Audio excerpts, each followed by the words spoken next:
Welcome back to another episode of the EPS Podcast, where everything is a primary source. I'm Eric Paul. You can find the show on all of the social media outlets: Facebook, Instagram, Twitter, patreon.com/EPS Podcast. It's been a lot of fun doing this show for the last few months, and I was just commenting to today's guest how I've found a way to somehow do everything from music to movies to TV shows, even laws, as topics. And today is a first because we're actually going to be talking about a day, and that would be Free Comic Book Day. And I have with me today is the owner of Jetpack Comics in Rochester, New Hampshire. And this is Ralph DiBernardo. And welcome, Ralph, to the show. Thank you so much for joining today. Thanks for having me. And the big day is coming up pretty soon. This episode is going to air, or it's going to be posted on the 21st of April. So that means about 2 weeks out, right? Is Free Comic Book Day? May 7th. Yep. All right. So now this, and I feel like almost every single episode of this program I've done so far, we always talk about how COVID-19 has changed things, but this is the traditional day that Free Comic Book Day tends to be on, right? It's not, because last year was, you held it in August? Correct. So 2 years ago, they canceled Free Comic Book Day because of COVID. Mm-hmm. Free Comic Book Day is normally the first Saturday of May every year. Generally, Marvel will launch a movie the Thursday prior, and it's been a tradition for 15 plus years. Mm-hmm. But 2 years ago, COVID ruined everything for everybody. And then last year, because in May there were still regional surges, they moved it to August, which was nice to get back into it. But we're excited to be back to our normal time. Because it's become, especially for the seacoast area of New Hampshire, it's become an unofficial holiday. That, you know, it's like kind of like other cities in the area, like Portsmouth has Market Square Day, and Dover has Apple Harvest Day, and Rochester has Free Comic Book Day. So, you know, and that's definitely been something that I know I look forward to, and it's something I've enjoyed for the last several years to take part in. So it's nice to have it coming back to the original day. So where did the Free Comic Book Day start? You know, so like I've lived other places in here, and I've been to, and of course now there's a train going by, so that's going to be perfect. So I'll just wait until the horn stops. All right. I've been to other comic shops on Free Comic Book Day in other parts of the country, and it's, you just walk in, get your one comic, and you walk out. They might have like a table of other things on sale, but in Jetpack really incorporates the entire town. But when did the actual Free Comic Book Day, the national day, when did that get started? It was definitely more than 15 years ago. I don't know the exact date, but the origin was with a comic shop in California called Flying Color Comics. Mm-hmm. And the owner of that, Joe Fields, he had been at a Baskin Robbins Scoop Day, where you can go to any Baskin Robbins and get a scoop of ice cream for free. Oh. And he just decided, how can I make this happen for comic books? And he reached out to publishers and distributors and just basically got everybody on board for what is a brilliant idea. Because prior to Free Comic Book Day, it was hard getting groups of people to visit comic shops just to see what we're all about. Yeah. Because it seems that, comic books and comic book stores, having specialty stores just for comic book, that's like early 80s or so, right? Like late 70s, early 80s that starts to really happen, and where you have just comics only, and not just like a bunch of them in the drugstore, over by the register or something.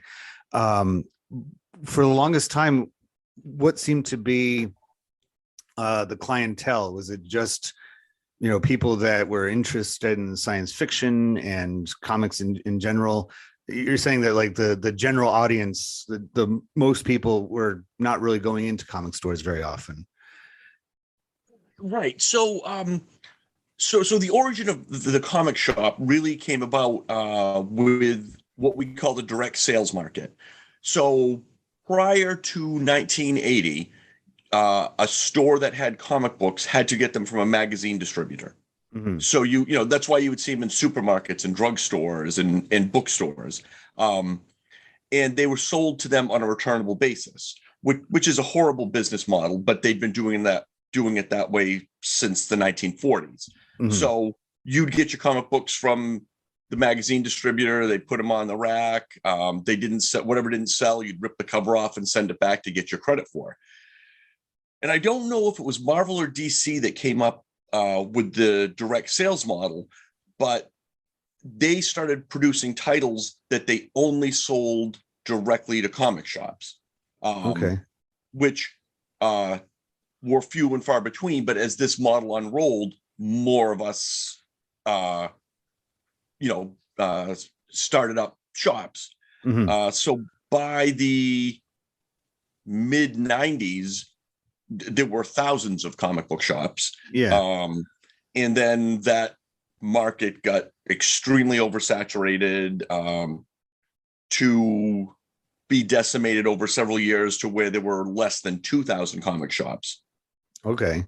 Is there a particular reason that you think? Was it just people that weren't actually, because I was talking to a musician in my last episode, and in that same time period in the 90s, it seemed like that was the heyday for like independent record stores.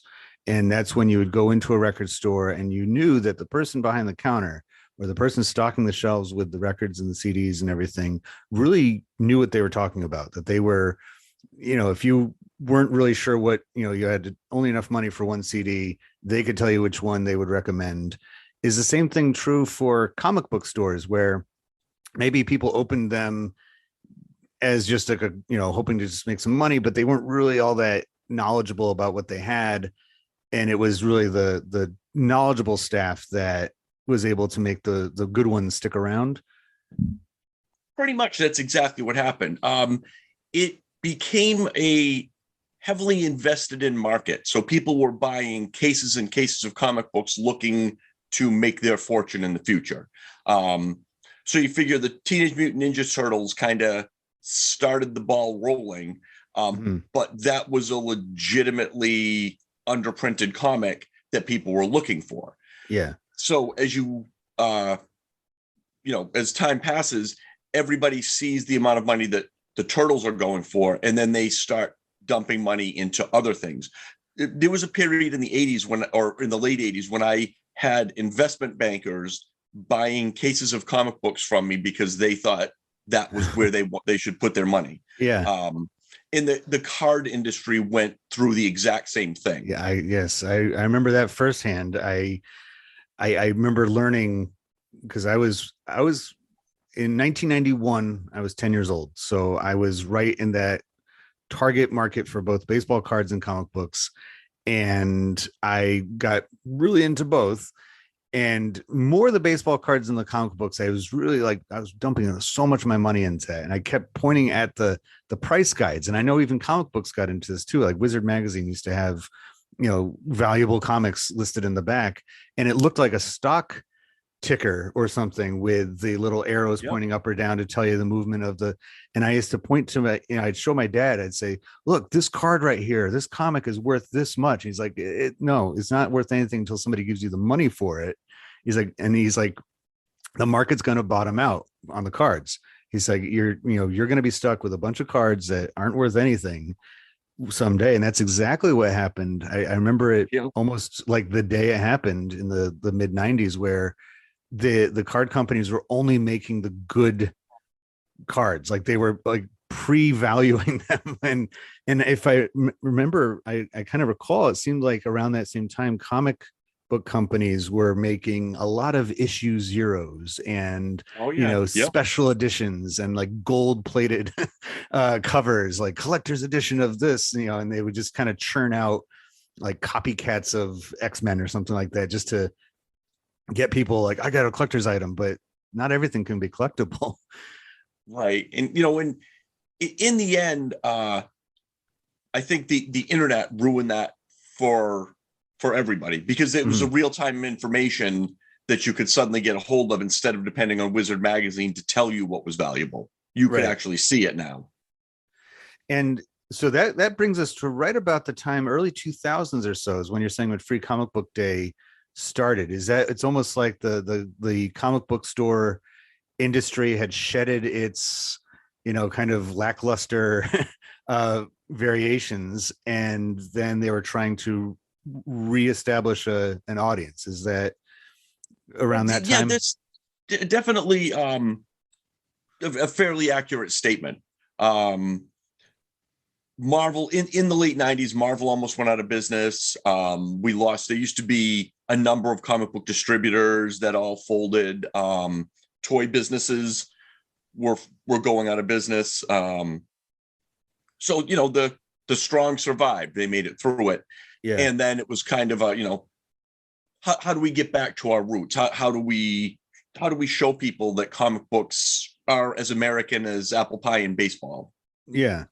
And that they're not something that is just for like a subculture or counterculture or anything like that.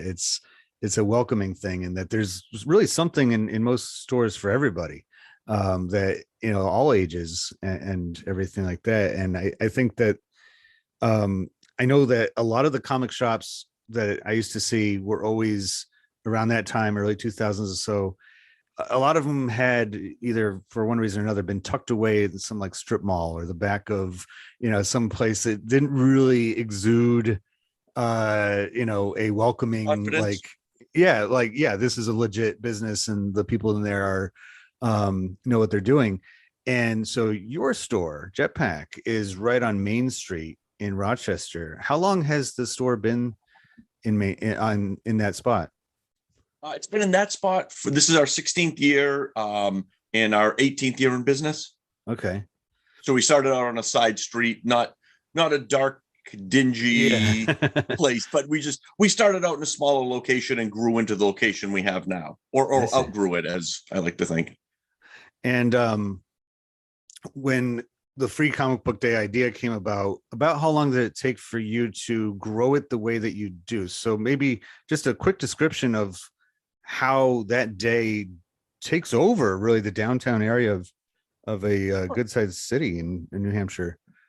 So when we first opened on a side street, our first Free Comic Book Day, we had put up a big tent next to our building, had a few special guests come by, and we had several hundred people come by for the event, and it was great. The next year we put up a bigger tent and more guests. But I had really started to get involved with the city as opposed to just having my business and not caring. I had friends that had businesses in Rochester. So after that second one, I was trying to come up with ideas how I could share these customers with my friends' businesses. Yeah. And also how could I do something better for Rochester? So in the third year, I came up with this idea of the comic book scavenger hunt, where you could go to different businesses and get comics. And it just exploded from there. It's so perfect. I mean, because it matches the time period just perfectly, because that's really when e-commerce was taking over. That's when the Amazons and Walmart.com and all the big companies were just just stomping all over small business, really. And so, I mean, I think and it also, if we're talking roughly, 15 years ago or so, we're right in the middle, right in the cusp of that recession.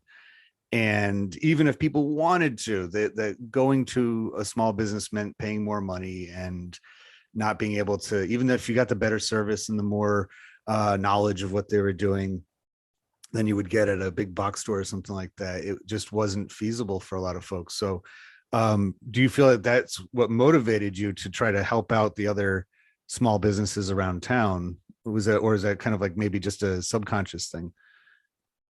Well, again, having friends with businesses and watching how their business would ebb and flow, it really motivated me to want my customers to visit these places, to get our customers to spend more time in Rochester and see what Rochester was all about.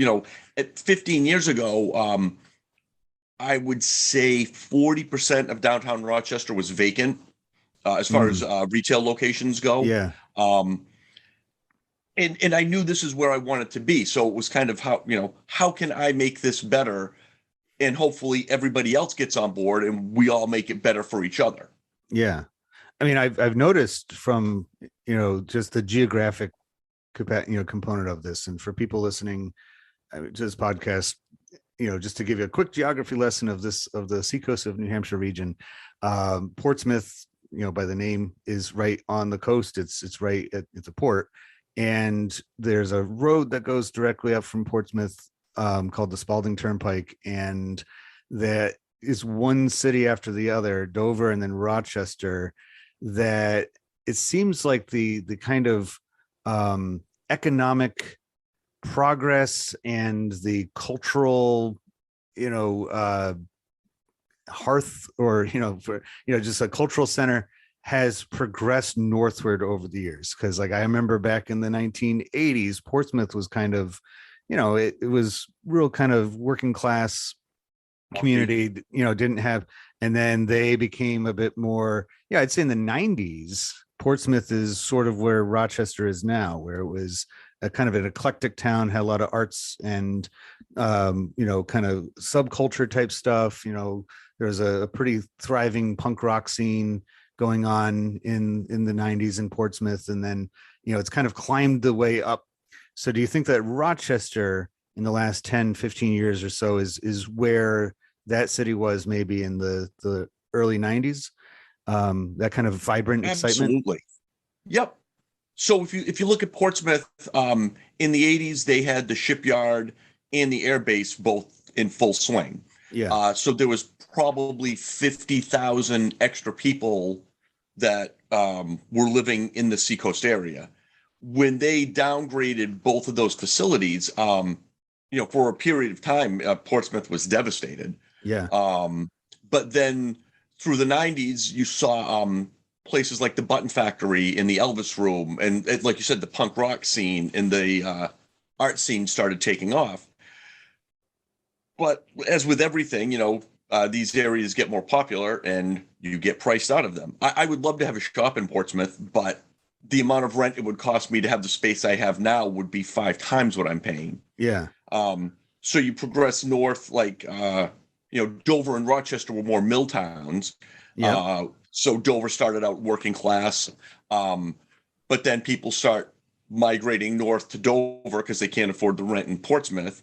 And that's where Rochester is at right now. We have like 150 new apartments coming into downtown Rochester. Oh, wow. Most of them are pre-selling or pre-renting years in advance. So I see downtown Rochester becoming more like downtown Dover. And then people will start migrating further north. So I'm going to say it so you don't have to, but I really think that Jetpack Comics has a big role in what is developing Rochester. I don't know if you would agree with that, or if it sounds conceited to be like, yes, I'm the one who's responsible for growing Rochester. But I feel like that comic book store as well, and with your flagship event, Free Comic Book Day, which has such a huge presence, that it does exactly what you wanted to do, to bring people to Rochester and see what other kinds of businesses are growing. And there's free record store day, not free records, but record store day that happens, I think, in the fall. And there's a record store right across the street from you that benefits from that, but it's not quite, because records and CDs are a little bit different than comic books, right? There, you're not going to be able to give away a lot of freebies of those as much. So is it something about the media that you actually use and that you sell that allows you to have something like this, where you can just give each of those businesses a stack of comics, and then they get the scavenger hunt people coming in. Sure. Well, so Free Comic Book Day is kind of a misnomer because everybody thinks we're getting the comic books for free, and that's not the case at all. We pay for them. I mean, literally spending tens of thousands of dollars to put this event on. Okay. In turn, the businesses that are participating, they do pay for those comic books as well, so that they can be a part of it. But I think all of us look at it as an advertising expense, and the publishers and distributors are selling them to us at a ridiculous discount compared to what we would normally pay for a comic book. I see. We are lucky, producing vinyl or CDs or whatever. That's a big expense, and comparatively, printing is inexpensive. The big expense in comic books comes from the talent, from the creators. Yeah. So Marvel, DC, the publishers, they're all willing to take a hit to make our industry better. I don't think you can do that as much, with records or CDs or pretty much any other media, just because of the expense involved in production. But you're mentioning records. Yeah. Go ahead. No.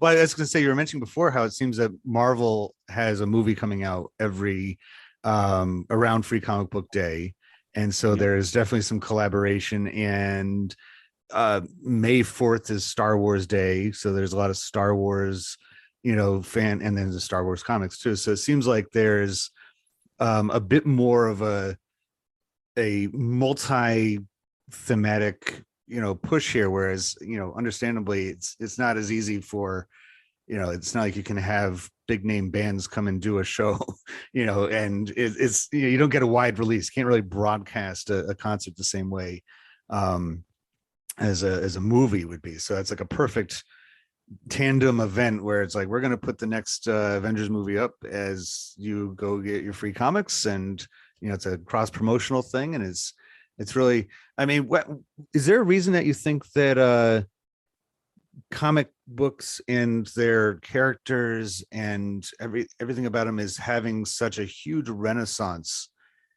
I mean, arguably going back almost 20 years now, the last 20 years has really been in movies anyway, and even on TV, the age of comic book characters coming to life. And do you think there's a reason for that now?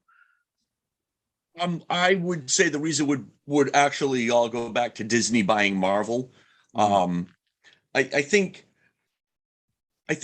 Disney saw that the properties that they owned, some of the key characters, that the copyright on those was going to expire, and so they needed to figure out what the next thing that they could do was to keep their multi-billion-dollar corporation going. Yeah.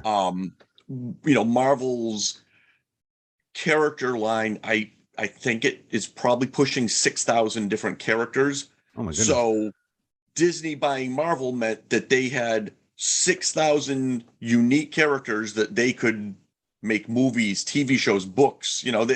Disney is an empire that encompasses every medium you can think of. Right. I think they might even own my podcast now. I don't know, but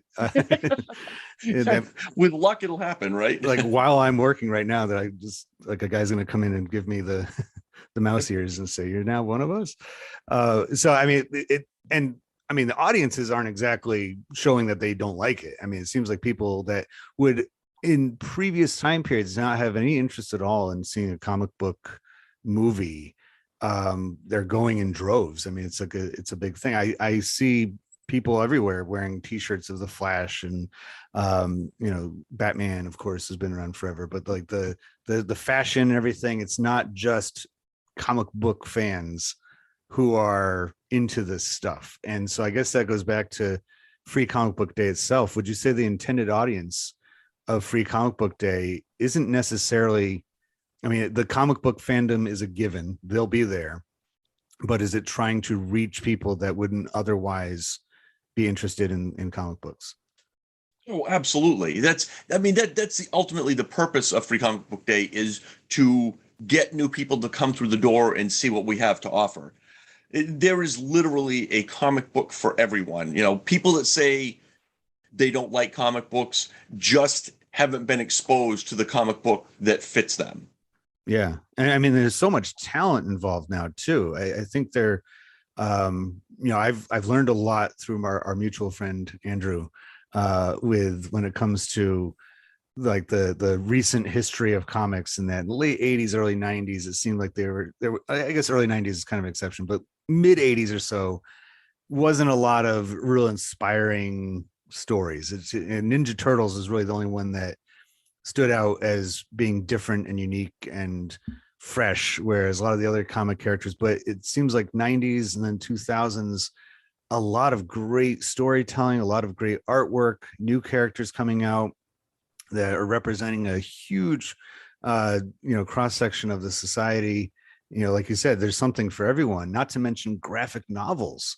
I mean, that's a new industry as well too. It seems that almost every title out there has now a graphic format of it. So like you said, even if somebody's like, I'd prefer to read a regular book, well, you can actually read The Great Gatsby in graphic novel form. So where's all that talent coming from? Where if you have somebody who's talented as a writer, why do you think they might turn to comic books nowadays and not to another form of storytelling? Well, so with my business, like, we also did some publishing for a while, Mm-hmm. and we would have novelists reach out to us that wanted to present their work in the comic book format. Because it was visual, it was an easier way for them to pitch something to a studio. Mm-hmm. So that's, so you find a lot in comic books now that a lot of people are in it storytelling that way with the intention or the hope of landing a contract with somebody. I see. It's kind of an oversaturated market right now, in that there are publishers that will publish anything just to get their hands on that IP that will hopefully turn into something for them down the road that they get a percentage of. I can see it that way because, I mean, a comic book basically comes out as a storyboard. So if you're wanting to make a Netflix series or a movie or something like that, it lends itself perfectly to the progression of that. Whereas, so that makes a lot of sense as far as, why somebody would choose that avenue.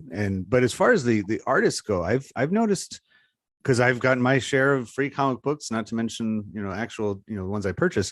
I've noticed that the drawing style in comics has become very likewise diverse, where it's not just the classic gigantic muscled supermen, plural. And even those kinds of books are getting a different representation of it. Would you say there's any sections of any demographic in the country that maybe never really had comic books being produced by them or for them that are now arriving in this new market for comics? Geez, well, again, I think 20 years ago, none of that existed, and again, now there is literally a comic book for everybody. Mm-hmm. There are books that come out that are just produced by women. There are comic books that are just produced by the LGBTQ plus community. And putting that diversity on the shelf, the customers that are picking up those books, there will be people that are targeted and buy those books because of whatever marketing got them in for it. But it also exposes people to these books that they normally wouldn't have considered them or even seen them, because we put them up on the rack. We've got Marvel, DC, indie books are all together, and you're just looking at that visual and saying, "Oh, that looks interesting to me." Yeah. So I mean, the cover art goes a long way. Then I mean, it really separates the because there's so many choices. I mean, I think about so many other industries that are, and I'm involving myself in one right now. There's podcasts for everything. I mean, everything under the sun has a podcast related to it. And the same thing with like craft beer, for around that same time. It seems like all these things are kind of rising at the same point, like that early 2000s era. You go to that and you have like maybe 20 selections of craft beer. But nowadays you go to any supermarket and there's like 40,000 different options and every kind of taste you can possibly imagine. And then same thing, like I said, with podcasting, even TV show, YouTube channels. I mean, it's so much. But what's I think interesting about with comic books, because we can owe so much of that to the rise of the internet and the way the internet has changed. Has the internet overall helped or hindered the comic industry? Because I mean, you can probably get comics online, right? I mean, you can. Sure. Yep. Digital versions. Yep. Yeah. So overall, the internet has absolutely helped the comic book industry. It's there are so many different websites dedicated to comic books, and there's a lot of crossover between websites dedicated to TV shows and movies that are suddenly moving into comic books. I think mainstream media has accepted comic books, as being here to stay and works on promoting them as well. Mm-hmm. The internet has stabilized the collectible aspect of the comic book market, in that it's helped assign real-time values to things. Yeah. But as far as new material goes, you just, you have access to the world now. Yeah. Whereas we were talking about the 80s before. In the 80s, there were actually 4 or 5 small press publishers that did a spectacular job, but there was no way for them to market. There was one trade industry newspaper that they could advertise in, and then hopefully you'd hook a couple people. And none of those, actually, one of those companies is still around. Dark Horse Comics. Oh yeah, still exists. I used to love the Dark Horse titles. Yep. But every other publisher from that time frame, they just couldn't weather it. Yeah. But now with the internet, you just have so many avenues to advertise and promote.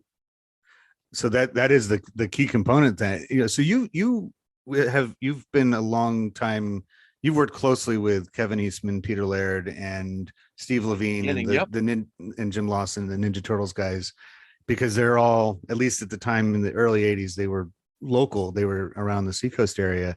And I've mentioned them several times in my different podcasts, because I always admire so much the do-it-yourself attitude and and their story of, basically creating Mirage Studios in there, just the two of them, like let's make a comic book company. Because in the 80s, that along with music was really the only 2 areas of pop culture that you could just do it yourself, that you didn't really need there wasn't a lot of gatekeepers when it came to that kind of thing. If you wanted to play music, you just pick up your instruments, get a place to perform, and there you go. And that mentality. And then the same thing with comics, where, I mean, technically speaking, all you really need is a Xerox machine, right? If you really wanted to make your own book and put it out there. But you're saying that, and for them, when they first started getting noticed is because of the mini-con, right, in Portsmouth. Is that when they first started selling their book? So they premiered their comic at a convention it was the first comic book convention that New Hampshire had ever had, and I put that on in Portsmouth, and they premiered their book there. I'd love to take credit for their popularity, but honestly, a lot of it I think was just luck. There was a mail order comic book company, I think out of Pennsylvania at the time, that had bought several hundred copies of the first issue from me. And about a month and a half later, they started having full page ads in Marvel Comics advertising that Teenage Mutant Ninja Turtles #1. I think they were getting $115 for it at the time. Oh, wow. And I think that incredible price point from a $1.50 comic to 100 plus got them on people's radar.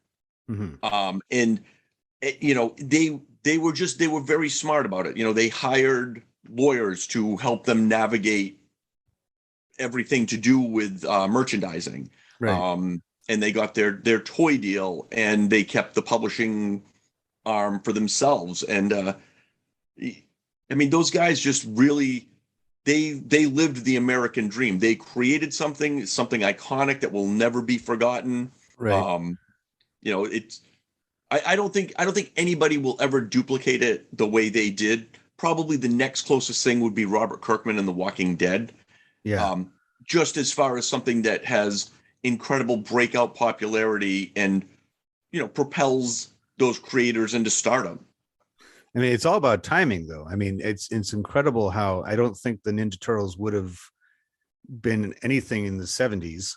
And by the 90s, I mean, it's hard to say because they influenced so much of what was happening in the 90s. But if they'd come out 10 years later, it would have been just another, you know, kind of out there idea. But I always get just so like wow, in shock that they went from having an idea, you know, they just drew this silly thing in like 84, and then by the end of the decade, there's a full length feature film. You know, just 5 years later, they're already incredible up on toy line. Yeah, everything else in between too. I mean, I remember the first time I ever saw the Turtles was a kid in our neighborhood brought over, like, he had the whole collection all of a sudden, the toys. And so my first encounter was the toys, not the comic book or the cartoon or anything. And I was like, what are these things? Like, you know, and he's like, they're Teenage Mutant Ninja Turtles. And I played with them for a while. I ended up breaking Splinter's bow and arrow, and the kid got mad and went home. And the next day on the playground, every kid was just talking Ninja Turtles. And we didn't realize how close it was to, like, they were just down the road. Like, our elementary school was just a few, I mean, you could probably see if the trees are gone, the Portsmouth traffic circle where that convention was held is that close. And I mean, to us, it could have been coming from anywhere. It was, you know, this just incredibly, just so unique of an idea, so like applicable to all age groups. Everybody could get into it. It wasn't something that was, you know, the way they just opened it up. So it's just like perfect for the time period. And like you said, they got it just right, because I don't think those characters are ever going to go away. And it says so much about the era, and you know, kind of leads us into, you know, where we are, the 90s, 2000s, into the present day. So with Free Comic Book Day coming up, and you know, I think we've covered pretty much, you know, even if it wasn't in the exact order of all the different questions, I think we've covered a good job of what how it came about, you know, who the intended audience is. Is there anything from year to year that is like a happy surprise on Free Comic Book Day? Something that you and your staff and your store didn't necessarily plan for, but, you know, comes out awesome. Like, there's like a So it really doesn't work that way, because I'm a meticulous planner. Like, I have diagrams and maps and notes, and by the time Free Comic Book Day hits, I'm happy that everything's in place and where it should be, and my staff is on top of everything. So the relief comes at 4:00 when people have left happy, and I haven't had to argue with anybody, and nobody's mad at us. And I can get to go sit down and have a beer at the garage and watch some live music. Right. Well, I mean, I've noticed, because most of the things that I cover for this podcast are things I either like or really like and respect quite a bit. And I've noticed over the time now, it's like it's always clear the ones that are great because they're so well planned. You know, that there is, like, it's almost like a good character in a comic book, that there's so much work involved before the pen even hits the page to get that right. Sure. So I guess it only makes sense that something like Free Comic Book Day, coming from a comic store, would not be just thrown together. But I didn't know if there was like, unexpected, like incredible costumes that people show up with that you would never have imagined somebody putting together like a cosplay contest entry that was like, oh my goodness, they did that for us. Like they actually, took the time to do that just for our contest. Is anything come to mind that way? So I guess the big surprise, the shock for me every year is to step out in front of my store and see thousands of people lined up to go into all the businesses that have free comic books. In the idea that like we were able to get all these people to come to downtown Rochester, that if it wasn't for this event, normally wouldn't. It's just mind-boggling. Once in a while, I'll go up on the roof of my building because I can look down on the whole street there, and I just, thousands of people crossing the street. So many people in costumes, and everybody's just happy. We get the grumpy parents that are upset they have to stand in line, but for a day where you can spend the entire day in Rochester, you leave with 2 or 3 dozen free comic books. You don't have to spend any money. Maybe you grab lunch or a beverage somewhere or whatever. But it really is one of the true free events that is just absolutely free. You don't have to spend any money to be a part of it, and just to see how happy people are every year. It's just I'm sure I'm not the first person to compare it with Halloween. I mean, it's like a springtime Halloween. It's perfect. You get almost everybody's at least wearing some comic book shirt, if not a full-on costume, and then everybody you're going wants around to represent their nerddom. And and then you end up going from place to place and getting free swag, getting free material. So I mean, I'm looking forward to it, and I'm especially looking forward to it. I can't thank you enough for allowing me to set up my podcast there at the Governor's Inn. Absolutely. It's going to be a blast because, if nothing else, hopefully the same kind of thing. I mean, you must, when you're on the top of the roof, especially, you must feel like a king. You're like looking at me like, I've done this. Like, you bring up it's like Mufasa and Simba, like all of this is mine. So that is honestly, the biggest problem with having any ego about it is my thought is always, what can I do next year to make it better? Like how can I top this? And it gets tougher every year. I was going to say, I mean, that actually, I always like hearing that kind of thing. It's almost like the Macy's Thanksgiving Day Parade where they start preparing for it the day after Thanksgiving. Like they're just like, this is what went well. What are we going to do next year that we can, work on? So I'm imagining therefore on Sunday, May 8th, you're probably already looking ahead to 2023 and seeing what we have to do then. Absolutely.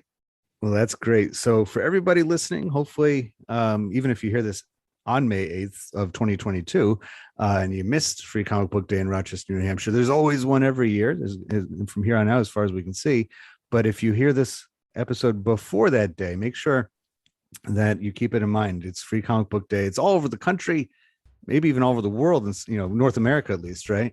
It's all over the world for sure. Oh wow! So this is just such a perfect thing. But I gotta say, having been to the Rochester one so many times, it is so unique. It is just, there's nothing else like it. And I really, on behalf of all of us who attend, we can't thank you enough, Jetpack Comics and Ralph DiBernardo, to put this on year after year. So thank you again for joining the EPS podcast. Thanks for having me on. Yeah. And thank you all for listening to the EPS podcast, where everything, including Free Comic Book Day and Jetpack Comics, is a primary source. We'll talk to you next time.